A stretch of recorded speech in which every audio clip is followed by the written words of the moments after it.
So I'm Kate Parendale from Oxfordshire Community Foundation. I work in the marketing team along with Kate Walker, who's next to me there. So feel free to ask us any questions. And then we've got Simon Barnard, who is we're calling him our self-declared data geek. Your job title is actually Community Impact Analyst, isn't it, Simon? Yeah, and I only choose that because in a geeky kind of way, I wanted the initial CIA. So a little bit different to our normal webinars. This is a lot more informal, and it's all about kind of answering questions that you might have, as well as doing a bit of a demo of Local Insight. So the few normal housekeeping things apply. Could you make sure that your screen name is your real name and has your organisation in it as well? Keep yourselves on mute unless you're talking or asking questions to Simon. We are recording this webinar, so if you would, and we will publish it online. So if you would prefer not to appear in the recording, you can keep your video off. So just be aware of that.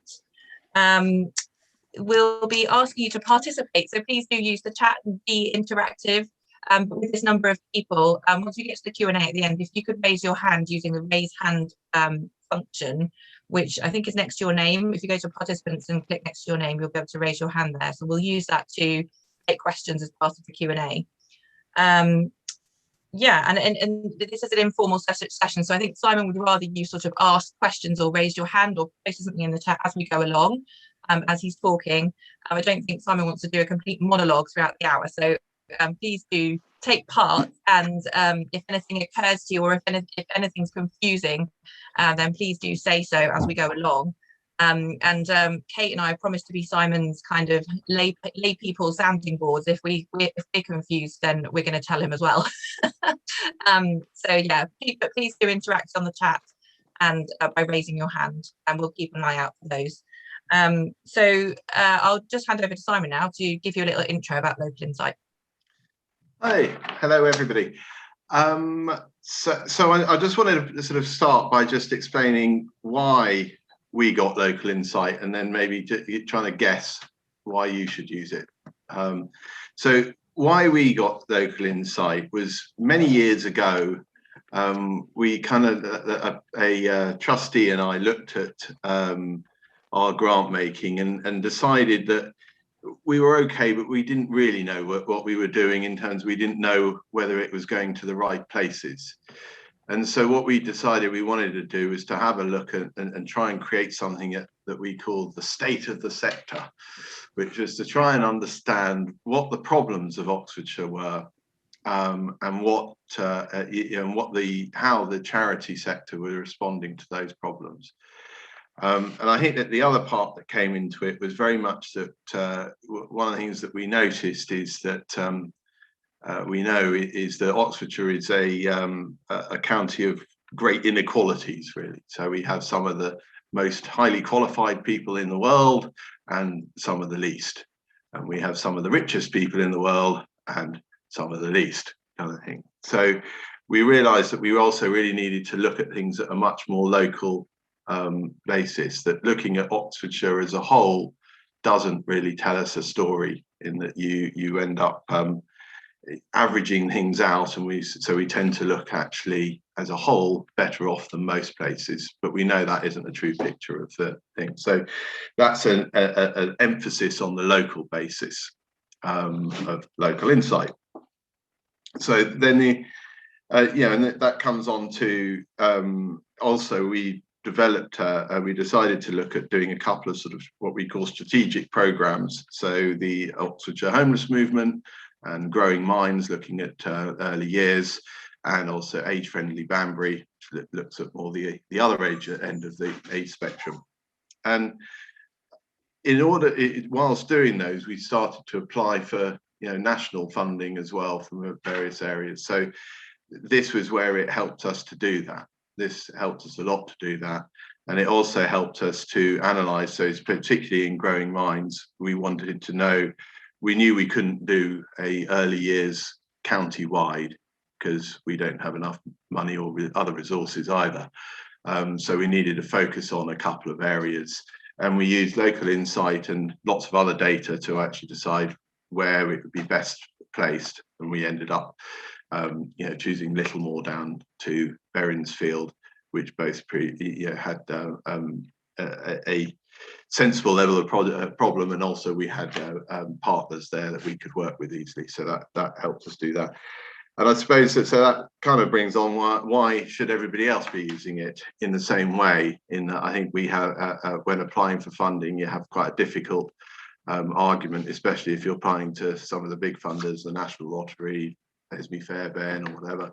I think you have quite a hard job in that they get people look at it and go, oh, you're from Oxford, you're fine, or you're from Oxfordshire, and that's a very hard to fight that argument. So I think that you know, using this, you can look down at a very local level and you know, decide whether you are working in an area of deprivation. I hate the term deprivation. I don't know whether anyone else does, but I don't really like it because I don't think it actually tells anything. I think we'll look at this in a minute, but there's, you know, deprivation of what? I think it needs to be always asked. So I'll come to that in a minute. Let's go on. Let me share my screen. Actually, before I do that, I think Kate's put the link in. So if you want to sort of follow through rather than in the chat, there's the link to Community Insight, Local Insight. So if you want to sort of follow through, do that, or you can follow me on screen. I'll explain where I'm clicking all of the time. Simon, we're going to ask people what they wanted to get out of this session as well. That's a good idea. Now's probably a good idea. Is there anything in particular you want to look at? And I'll try and cover that as I go through. Or should we just keep it general and come to it as we go along? I think if people could post in the chat, it would be really helpful to hear from you what you're looking to get out of it, what sort of things you might use it for. So if you can, post in the chat, and hopefully the things that you're looking for will be covered by what Simon has anyway, but we'll keep an eye on it and make sure that we cover what you're looking to get out of it. And I think this demo will show you what actually is Local Insight, which might still be a mystery to some people. So Simon is going to reveal all now. So here we go. So feel free, if I'm going too fast or drastically too slow, do interrupt. Feel free to unmute yourself and shout at me. Likewise, if I'm going off on too many mad tangents, because that does happen. Anyway, so this is the home screen of the public version of Local Insight. There is a logged in version which I use, and I can put different sets of data on, but this is the one that you would use. It has pretty much everything that the other version has, just not the administrative bits. So first of all, we're going to click on the data button, because at the moment, as you can see, we've just got a blank map. So if you click on the data button, and I thought I'd start just to prove my point about deprivation being a silly word. If we click on wants data, then on deprivation economic, I put it as economic to do the thing. And then right at the top, we've got the index of multiple deprivation. If we click on that,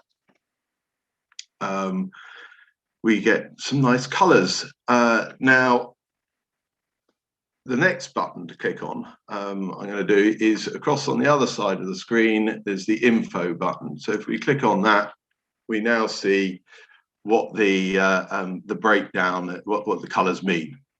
Now, the IMD is a ranking thing. So at the moment, actually, the first thing we should point out is that we're showing all the areas at LA level, meaning local authority level. And so you can see that the rankings are strange numbers of in the thousands, because the IMD is actually done at LSOA, as it says up here, the lower super output areas. And that's so this is upscaling it into local authority. The next thing we can do is if we click back on the data button just to make it disappear, that helps. Now you can either hit Control and then scroll with your little wheel on a mouse if you've got one, or you'll see the plus and minus buttons down in the bottom left hand corner in order to zoom in. And if we zoom in a little bit, and zoom in a little bit more, eventually you'll see that the map changes a little bit, and we've gone to MSOA level, middle super output areas, and still a little bit further, and then it will split into little bits, local super output, lower super output areas. Now, I don't know, maybe it's a good time just to quickly talk about what these areas are, just so I can, hang on a minute, my screen's gone a bit funny. Just to share what they are, lower super output areas are areas of roughly 1,500 to 2,000 people. So they are fairly equal in size, so they're quite good for comparison. Middle super output areas tends to be about 5 of those put together. There is a very good, which I can't get to now because this my screen sharing thing's in the way. Nope, I can't get to it. Hang on. There it is. There it is. There is a very good thing on which we can share the a link to, which is the Guide to Statistical Geographies, which just explains the what the output areas. Here we go. Output areas are 100 people, 40 households, super output areas, and so forth. And then it explains also what wards are. Now, wards are very good because everyone knows which ward they live in, and everyone knows it understands what a ward is. But they're very bad in the fact that they can be across the country, as it says here, they can vary from 1,000 to 30,000 people. So it can be a little bit unfair to compare them. Anyway, back to there. So once we're I just add a note about LSOA, Simon. Sorry? Can I just add a note about LSOAs? Yeah. From a comms point of view, I do the comms and the marketing. So we find that people don't know what an LSOA is when you're talking about it generally. So if you want to use this and talk about it, we found that using the word neighbourhoods to describe an LSOA is quite resonant and makes sense, and is quite accurate in terms of what an LSOA is. So I don't know if people would find that useful to in outward facing comms to use the word neighbourhoods for LSOA. That's what we've done. I think that absolutely right, and I think when you're doing any kind of report that you obviously need to explain it at least once. Even if you want to keep LSOAs, then I think the other thing is to explain it that an LSOA is basically between roughly around sort of 1,200 people, or 1,500 people. Is the other way of doing it. But neighbourhoods.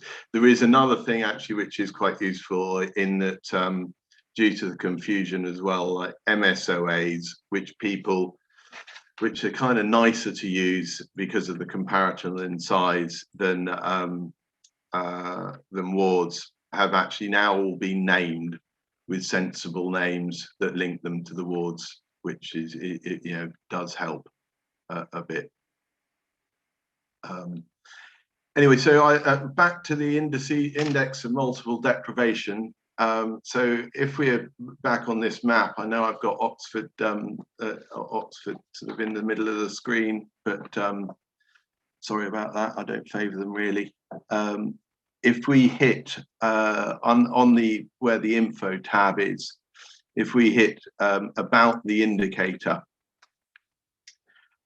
This is very important information, and I think that you should always look at this for every single set of data before you make a decision to use it.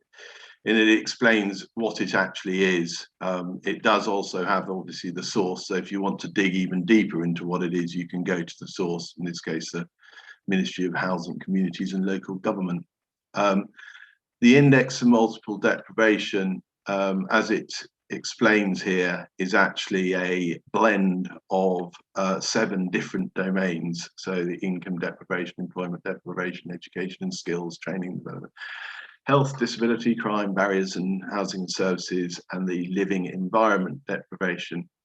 Now, if you actually do follow that link down below and you go into my data nerd land, you'll find that these are weighted. So income deprivation, if my memory serves me right, counts for about 20 or even 25, might even be more, percent of the index of multiple deprivation. So I think the index of multiple deprivation should be used carefully, because it is possible that you know, if your program or the project is looking at disability, that you could actually have be a very look like you're a very little deprivation in your area, and yet if looking at your health and deprivation and disability criteria, you might actually be a very deprived area. So I just think it's worth often digging down into other more detailed metrics. Okay, so if we close that bit of metadata, and then if we hit data for your areas, this is the bit that I've done in that I've put in all of the, so you've got the districts and then all of the wards of each of the districts. I put those in because I thought that wards were, as we've explained, easier to understand. And that's, yeah. And in this, because we're looking at indices and multiple deprivation, it is a rank. So every LSOA is ranked from 1, the most deprived, to 36,000 and something, the least deprived. Obviously, when these are combined, the at ward level, they're slightly, you know, bigger numbers. So there isn't a number 1 for ward.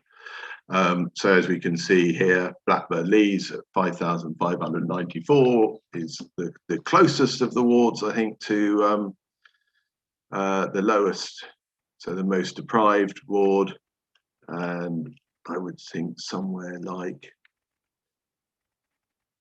North Oxford at 29,000 is probably one of the highest, so least deprived. Oh no, there we go, 30,000, Abingdon, Dunmore.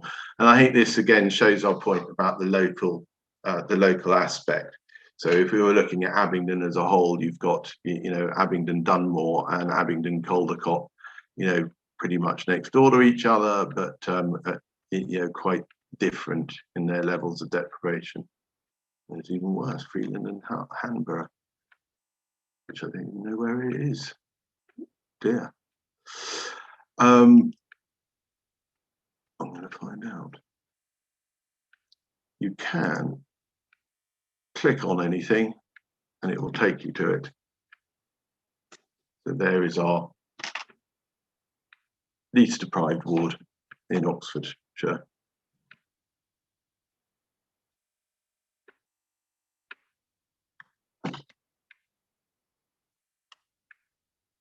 Okay.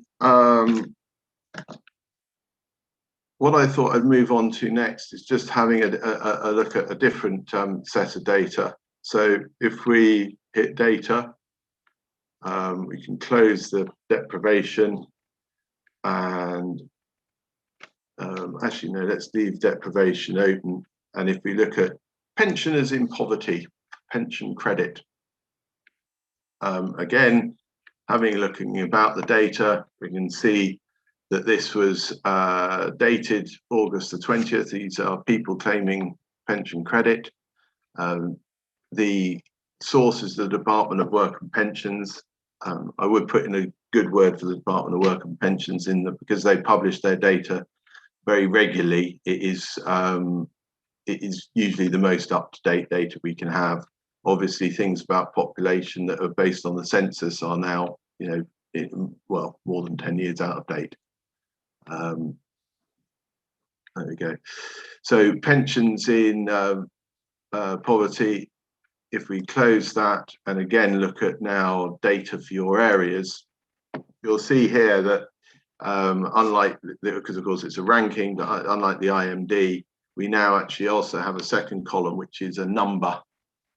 So this will give you a pretty accurate idea about the actual number of people in your area, your ward, your district, or in the county that are pensioners actually claiming pension credit. All of this data here on the thing can be downloaded, as it says there. Download this data set in CSV format. Now I'm going to check something actually, because I kept complaining to Oxy, who produced this website, that when you download the data, it doesn't give you the number, but now it does. Excellent. So there it all is, and so you can play with it as you please in Excel and create graphs and things.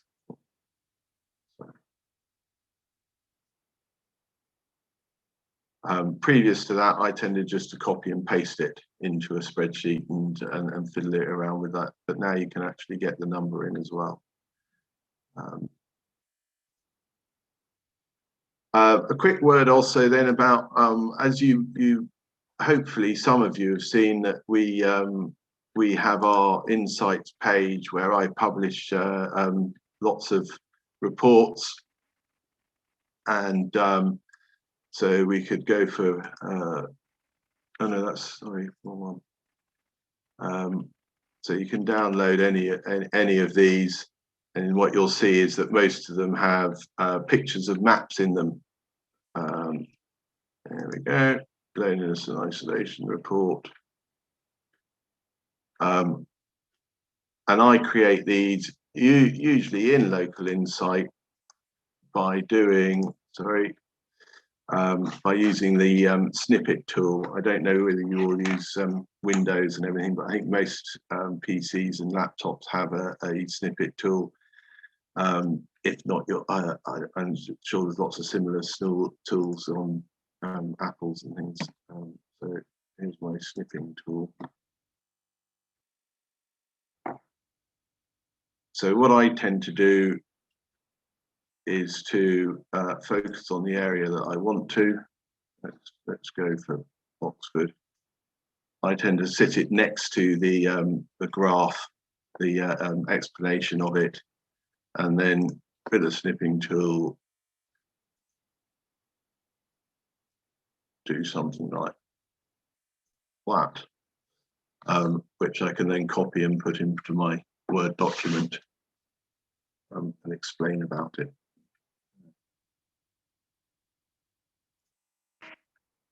So I pause a second just to ask if there's anyone who wants to ask a question. I have a question, Simon. It's Roz. Roz, hello, Roz. Hello, Simon. Thank you for not going too fast. But that's not the question. That's just a statement. On your screen now, on the left-hand side, you've got that box open, index of multiple deprivation. Yeah. You know, and the choices. Yeah. I at one point wanted. How do you shut those? That was the thing I found a bit clunky on it sometimes. How could I, if it's getting in the way of my map? I know it's a silly question. If you just hit data, it will disappear. Okay. I kept hitting the box. Okay. Yeah. Thank you. Okay. Is that it? Yeah. I have questions. Simon, there's also a question in the chat about using data from different years and your general thoughts on that. Right. My general thoughts on data from different years is that I think with a lot of data, not much changes. So I think that generally, if you're looking at demographic data, for instance, I don't think that there is population growth and slight changes in demographic, but I don't think it's necessarily it doesn't tend to be massive. So I think you've just got to put up with it and use the best that you've got.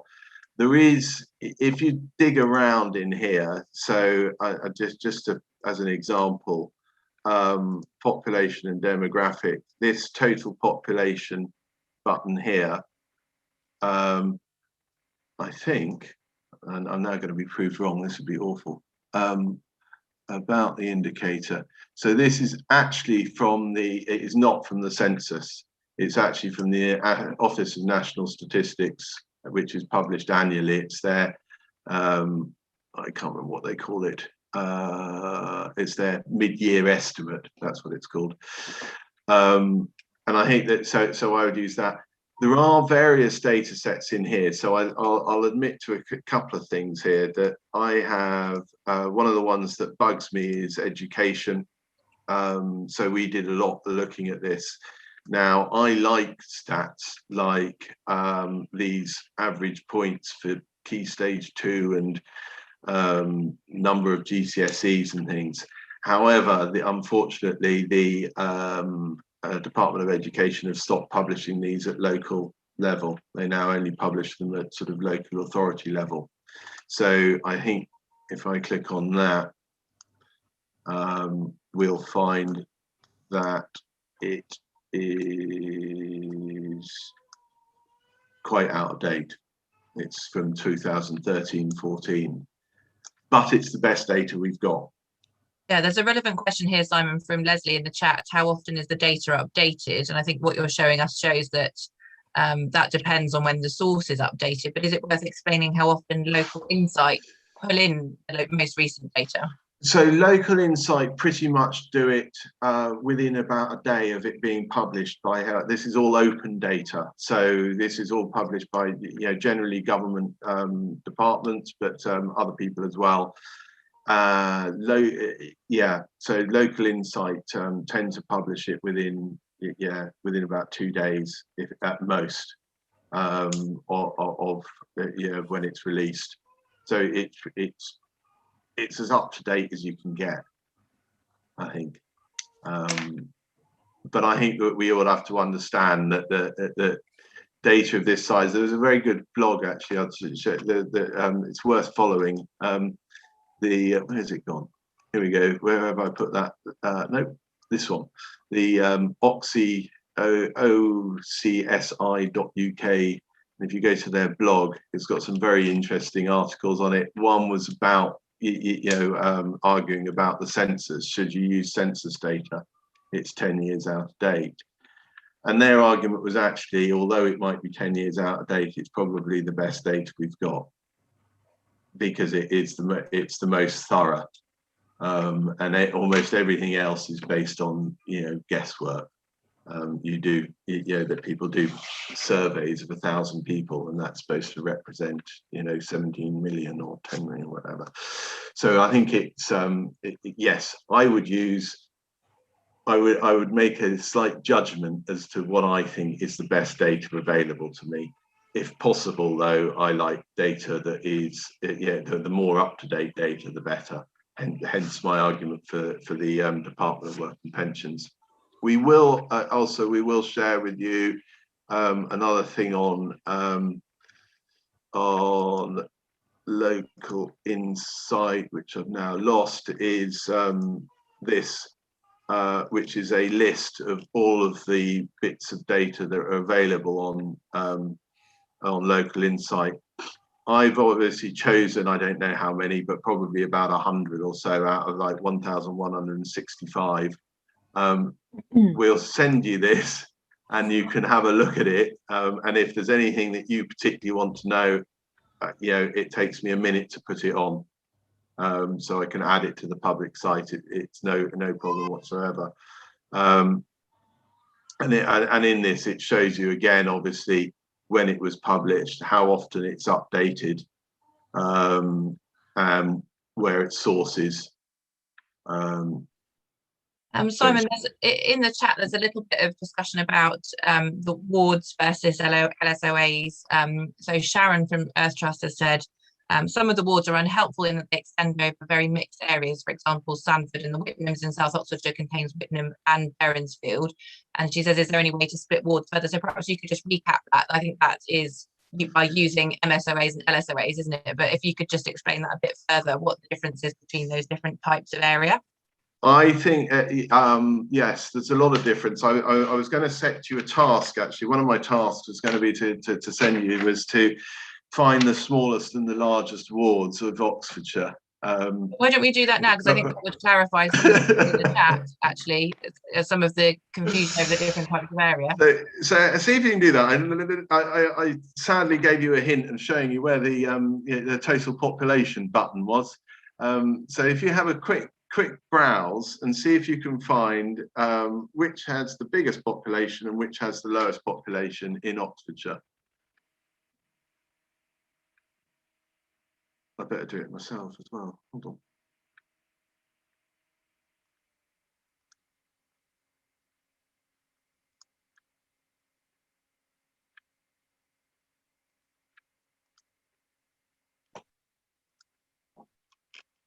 Simon, are you asking them which area or which ward? Which ward?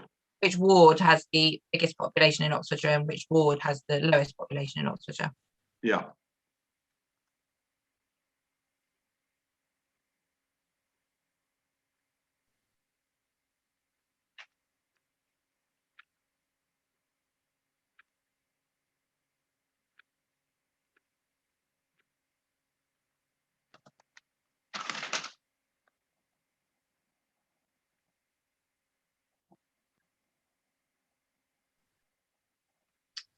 Just whilst people are doing that, there's also a question from Colin about where they publish notifications when new or updated data is added.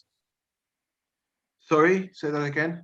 Colin is asking, when do OCSI publish notifications about when new data has been added? Every week. So they as a whatever user who pays for it, they send me an email every week explaining what new data has been added and what data sets have been updated. So for our participants here, where would they find that? We can send you a link maybe to a page on the OCSI website. Would that be where they could find that? Yeah, I'm sure you could, or you could sign up for the email. I'm sure you could do that. Let me let's check that, and we'll send that in your after webinar pack. Yeah. And also it's worth noting what Simon said at the beginning. For every indicator, you can click on that info button and it will tell you when your data set has been updated. Is that right, Simon? Yes. Yeah. So for everything that you're looking at and browsing, you can find the data right there, the last updated date.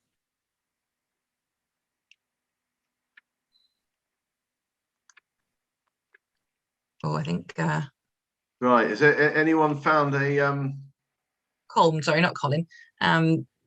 He's posted in an answer in the chat. Oh, good.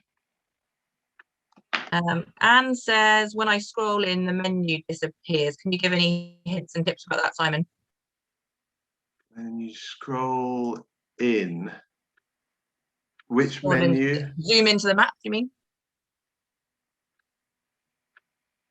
Okay, so we've got some different answers to your question here. So Colm says Alberscott and Filkins. I guess that's smallest and largest, or the other way around. But Helen, Emily, and Louise think that Tame is the largest. I'm going for Tame, 12,555. Yeah, that's what Louise has put there as well. Ros is saying she can't change from LSOA to ward. Ah, well, there you go. You weren't watching, Ros. If you go for your data for your areas, you'll see I've listed all of the wards. So then you just need to scroll up and down that a bit and do a bit of scanning. Perhaps Ros can tell us if that makes sense. She's going along. And the smallest, so Alberscott, I don't know where Alberscott is, I guess because it's very small. I think that's in Alberscott and Filming. Yeah, I think that's in That's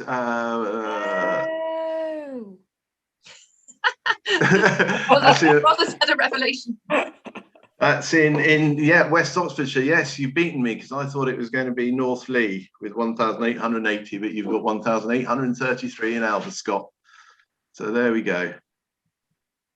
So there you can see that there's the difficulty. I think that spells out the difficulty very well with comparing wards. When you look at, Tame is 12,000 and North Lee or Alverscott is under 2,000, is a very big difference. So it's quite, and I think if you look on the map, when you've scrolled in at LSOA level, and you have a look at, you can see that some of the LSOAs are quite massive in size when they're rural and don't have very many people, and some when they're in the inner city are tiny. So they vary a lot in geographical size, but they don't vary that much in population size. So that's what makes them a little bit easy to compare. So hopefully that answers the question about a ward being basically not granular enough because it brought in two different areas, neighbourhoods that were very different in demographics. So the answer is to drill down into LSOA. It does, exactly. And I think that one of the things that was mentioned was Berrinsfield, which is one of my favourite wards as an example. Just as a quick show on this, actually, if I go back to deprivation, and I'm going to go for income deprivation affecting children for a change. And on the left-hand side, you'll see I have got all of those areas. You share that time. You're not. Oh, sorry, am I not sharing my screen again? How terrible. Share screen. Share. Sorry. That was my fault. I unshared you whilst I'm doing it. You unshared me. So sorry, here we go. I'm looking at so data index deprivation affecting children. And if we actually look down here on the left-hand side, you can see there's also a button for areas. And that's got all of those areas that I've defined. So if we scroll down to South Oxfordshire, where is it?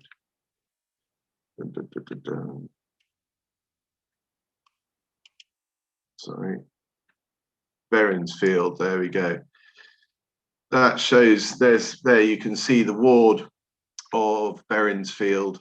And as you can see, we've got, Dorchester, Drayton, St Leonard's that are a very nice green colour, and Berrinsfield, which is a nasty red colour. So there goes to show that there can even be a pocket of deprivation within a ward, and that's why that ward doesn't necessarily work very well, because Berrinsfield is offset by Dorchester, really. So what we can see there is that 3 LSOAs or 2 LSOAs, Berrinsfield, the red one being a different LSOA to Drayton St Leonard. So, and this actually shows that how annoying all of these areas are in a way, because in fact, I'm just going to show you, if I close the info button here, what you can see as well is if you hover over an LSOA, it pops up at the top and shows the data for that LSOA. Can you see that? Yeah. Is that right? There's a really good relevant question to this in the chat from Sharon, asking whether LSOAs are designated in terms of homogeneity across their area. So can we assume that everywhere in an LSOA has similar characteristics? How are those LSOA boundaries determined? Is it because, for example, Berrinsfield is a discrete area where people have similar characteristics, that LSOA? Oh, God. I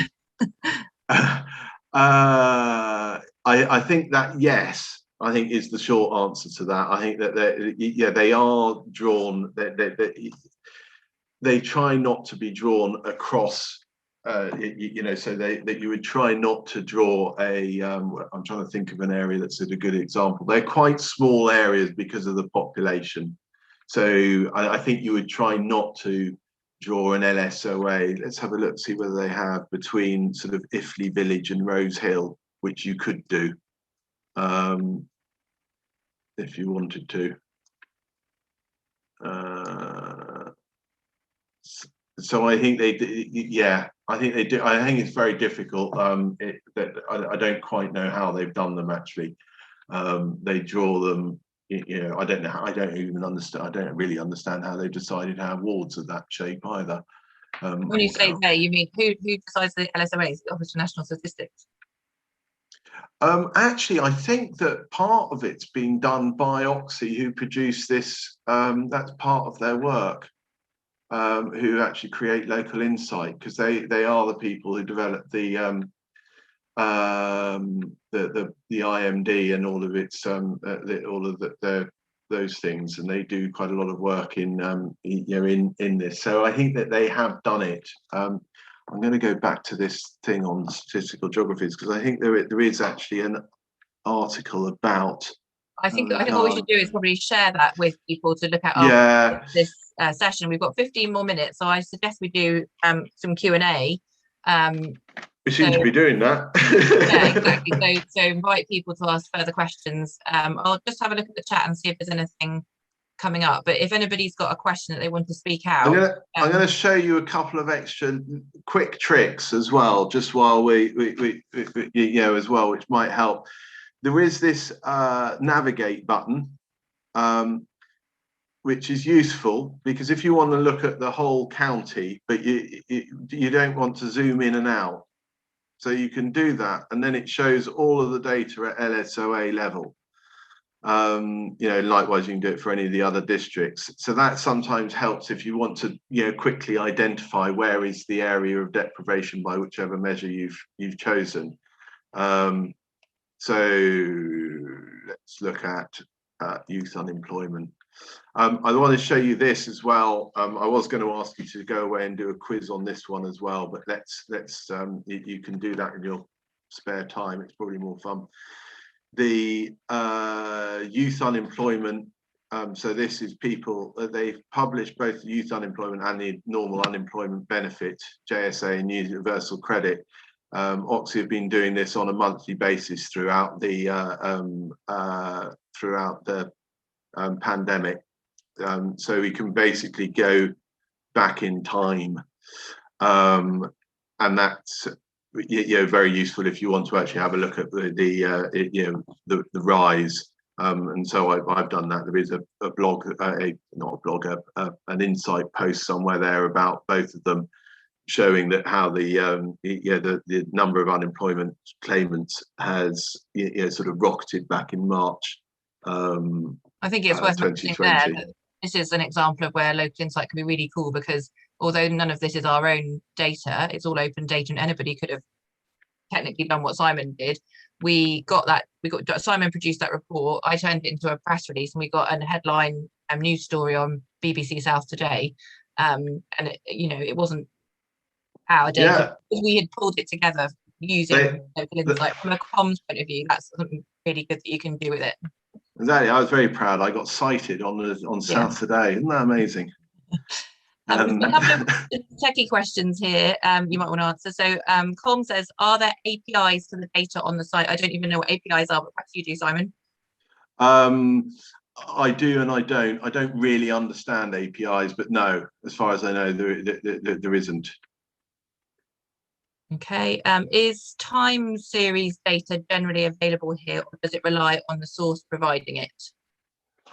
Generally, no, it isn't available. As I said, this is a discussion we're having with Oxy about which other bits of data would we like them to publish in this way on a time series. They do publish the indices of deprivation. I'm afraid I haven't put it all in, but if you want it, ask and I can do that. The indices of deprivation is available, so you can. All of these are available. 2000 IOD 2015, and I think 2010 as well. So there is some data published like that. I think one other thing I want to show before we get to the hour is this other button, which is reports. And And if you click on, am I still sharing? Yes, I am. Yes. If you click on view all reports available, these are reports, unfortunately, only I can generate them, but as people request them or as I do them. So if you want a report on any area, now you can choose. It can be anything. It could be the county, a ward, a single LSOA, a group of LSOAs, or to be quite honest, if you really want to, you could even draw a circle around something and I could get a report published on that area. And these are very useful, they're very good. So we'll tick, who should we pick? Let's pick Berensfield, since we've been calling it about Berensfield. So here's my Berensfield area profile. I hit download as a Word document. And here it is.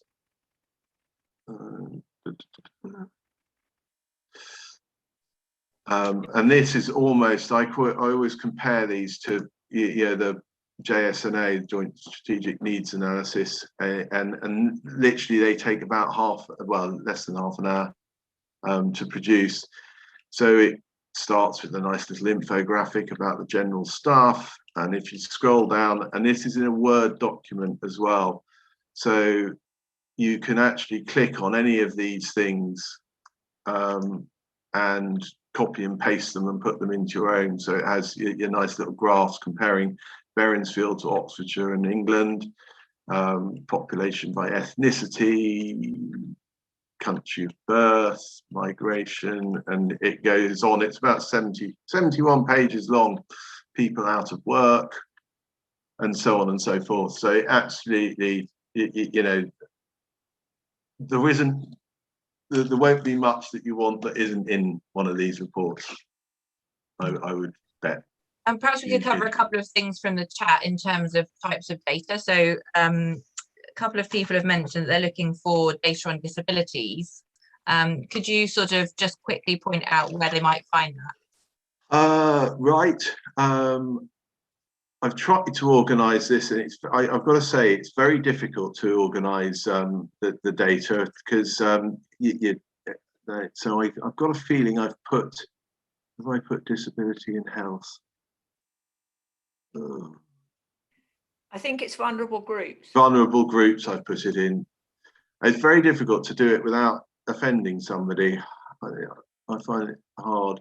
So I've got some things, obviously people receiving disability benefits, which is very useful, again, because it's Department of Work and Pensions. So I think if we click on that, we'll see that it's absolutely bang up to date. So that's good. Personal independence payments, learning disabilities prevalence is a different type of metric, which comes from, there we go, 2017-18. So I would say, yes, there is some. There is probably a lot more. So we're going to send you this.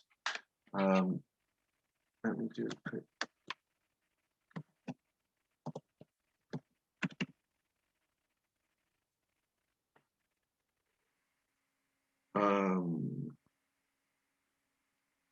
So what Simon's sharing here is a list of all the possible indicators that we could include in the version of Local Insight that you can all see. At the moment, he has included a selection of them. Children providing. On request, is it, Simon?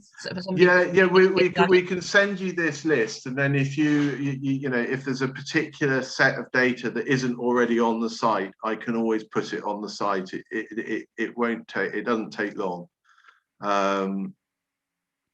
So there are a few other things. There's some general ones, like there is a sorry, go back to the I think Simon, what we should do is send that to people and they can have a look themselves, and we'll go on to another question. Is that okay? Yeah. So another question I mentioned was the effects of the pandemic, and you touched on the unemployment figures. Is there anything else in your data here that could be useful for that?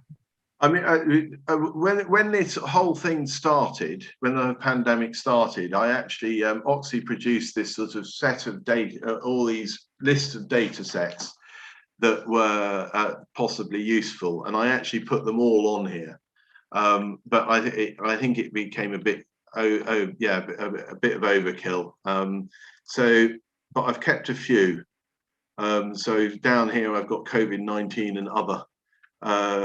So I thought some of these were useful. The at risk of jobs as a result of COVID-19 by location, and at risk of employees as a result of COVID-19 by employee residency. The COVID-19 vulnerability index, which was only produced at MSOA level. I think this was produced by the Red Cross, yes, by the Red Cross. Some people used, and the hardship fund vulnerability index. So yes, but again, I think that I think that this is one of the things with using data, is to often slightly think out of the box, and that so using the unemployment figure, unemployment benefit might show the picture better than anything else. I always say that kind of thing as well, when you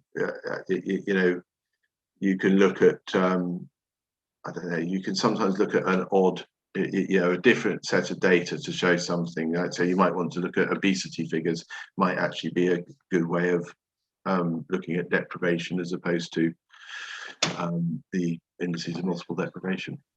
Yeah, we've got 5 minutes left and 3 more questions. One is about whether you can cross-tabulate any of these factors. So this is Helen asking, for example, is there, let me just get into her comment, sorry. Is there a higher mental health need in areas that also have other demographic characteristics? That's her example, but can you cross-tabulate the factors?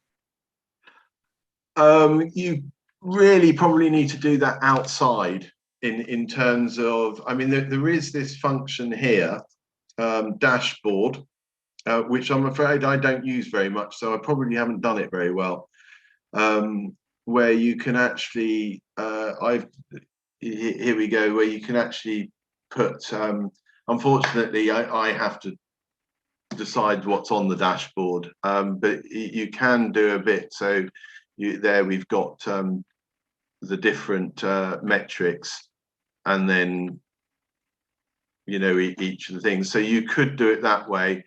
Otherwise, I would say, unfortunately, probably the easiest way to do it is to just keep extracting lots of different bits of data and shoving them all in one spreadsheet, and then doing it. Yeah. Okay, thanks, Simon. A question about neighbouring counties. So some charities are working across the borders of Oxfordshire, for example, into Buckinghamshire. And can we generate data from neighbouring areas? Where have I gone? Hang on, back to maps. Let me just show. So I mean, I've got this maps there. I've only put in, in the areas for my own sanity, and so there aren't too many. I've only put in the wards and the major population towns and such of Oxfordshire, because that's enough. However, if we click on a data set, let's look at older people, index of deprivation. It does colour in the whole country. So you can't really download it, but you can see it. There is, and I'll show you this, but this is for the slightly insane people. This is the other local insight, my bit, and I think if I go to reports, there is actually a way, and I mean, I can share this with you. It is possible for me to share, but if you actually are, you can actually download all of the data in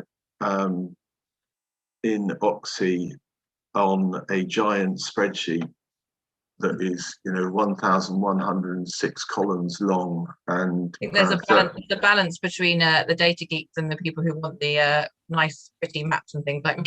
Yeah, and the It's up to you how you want to use it, I think. So, Yeah. so if you do want to download, if you want a spreadsheet with over 1,000 columns and 36,000 lines, you can have one. Yeah, so I think there are some things that you can request from Simon, and Leslie wants to confirm from the chat that just confirm you said that you can add specific information to the local insight data, and that's right. So that list with the big spreadsheet that we're going to send you is a list of potential indicators that Simon could add in on request from you. So it's a sort of menu, isn't it, really, Simon, that people could have added if they are really interested. I mean, I didn't. I think that it is a balance in terms of, I would want this site to be usable and as navigable as possible. There's obviously things that that I'm going to miss because you've got a particular specialism, and you want more information about something that I've left off, and that I'm perfectly happy to put on. But I didn't want to do a thing where if I put all 1,165 lines of data on here, it just becomes unnavigable, really, and I think everyone would stop using it. Yeah. Okay. We're on time now. So I don't know if there's anything else that you wanted to add at the end, Simon, before we close. What haven't I shown? I'm just going to very quickly as well, because just in case you wonder, with these buttons down the left. Services. Now, I did this, and I'm probably going to take it all off, but I'm going to just show you that, and I'd love to know, in fact, what you would like me to put on. But what I can actually do is so this we did during the pandemic. I decided to put all of the grants that we'd paid and kind of separate them by the type of beneficiary. So if we click on a few of these, you can then see, if I click on, if I keep doing it, at some stage I'll get single houses or dots, and I can click on that and it will actually say that was to the Oxfordshire Chinese Community and Advice Centre and how much it was and whatever. So I can do that, and I think that this is something that that I want to that I would like to think about whether we put on all charitable organisations on it, and then whether we can do it by how we separate them out. I think there's too many categories here already. So how we can sort of get them into 5 or 6 coloured houses or something like that, and then so I'd be very interested if anyone's got any ideas about how I could do that, or whether they'd find it useful. We can do that. That's an invite to people to get back to you afterwards, I think. Yeah. To finish now. So as I mentioned, we're recording this and we'll publish the recording and send it to you afterwards, so you can have a look back over all the detail, and we'll send you all the links to everything Simon's been sharing. There is also a user guide on there which will indicate where that is, so you can go and look at help text if that's your bent. So I think all that remains to be said is thanks so much, Simon. Thank you for sharing that with everybody, and thanks everyone for coming and taking part, and we will close that now, if that's all right with you, Simon. That's fine by me. Okay, thanks everyone. All right, take care everyone. Bye.